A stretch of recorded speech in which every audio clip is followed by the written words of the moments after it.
Salut tout le monde et bienvenue à ce nouvel épisode de Horreur Critique. Pour la vidéo d'aujourd'hui, je vais critiquer un film qu'on m'a proposé de faire des centaines, voire même des milliers de fois parmi la nombreuse liste de films qu'on m'a demandé. Il s'agit d'un excellent slasher sorti au début des années 80. Il s'agit de Friday the 13th, Vendredi 13.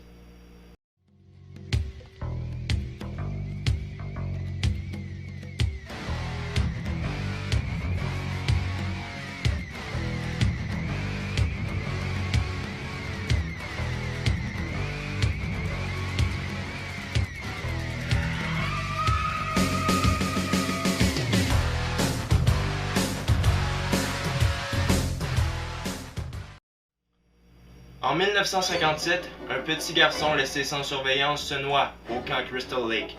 Et l'année suivante, 2 moniteurs sont sauvagement tués. 22 ans plus tard, en 1980, on ouvre à nouveau le camp. Plusieurs moniteurs sont chargés de remettre tout le camp sur pied avant l'arrivée des enfants. Seulement, un invité inattendu fait son apparition à Crystal Lake, et le nombre de moniteurs diminue à chaque minute. L'histoire de Vendredi 13 a été influencée par les grands slashers de l'époque, soit Halloween de John Carpenter, sorti 2 ans plus tôt, ou encore La dernière maison sur la gauche de Wes Craven. Le scénario de Vendredi 13 fut écrit par Victor Miller, qui fut excellent pour son travail. Miller a réussi à choquer son public grâce au dénouement. La finale est totalement imprévisible la première fois qu'on le voit. Et même une fois qu'on l'a vu, juste le fait d'appréhender la fin, ça nous rend stressés. Pourquoi cette fin est si choquante? C'est parce que Miller transforme un instinct normal que presque tout le monde a en un instinct meurtrier. Voyez, c'est ça qui fait peur. Mais je peux pas en dire plus, sinon je vous vendrai un punch. La réalisation.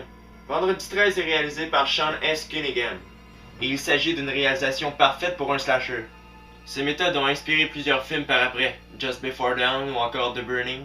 Cunningham ne se gêne pas pour montrer en majorité l'ensemble de tous ces meurtres. Son but était vraiment d'aller frapper la sensibilité de son public.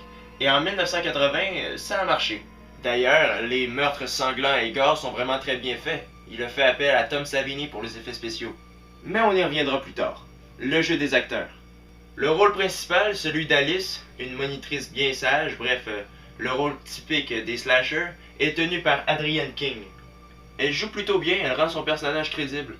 Betsy Palmer fait également une apparition dans le film. Son personnage est plutôt important à l'histoire.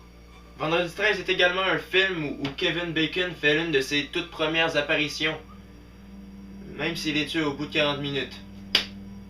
Comme je vous l'ai dit plus tôt, les effets spéciaux sont signés Tom Savini, donc ils sont vraiment très bien faits.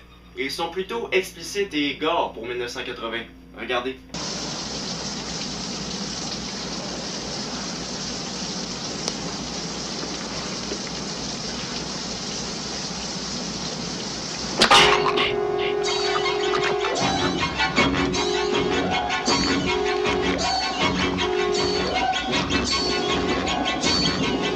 Vendredi 13 est un classique de l'horreur.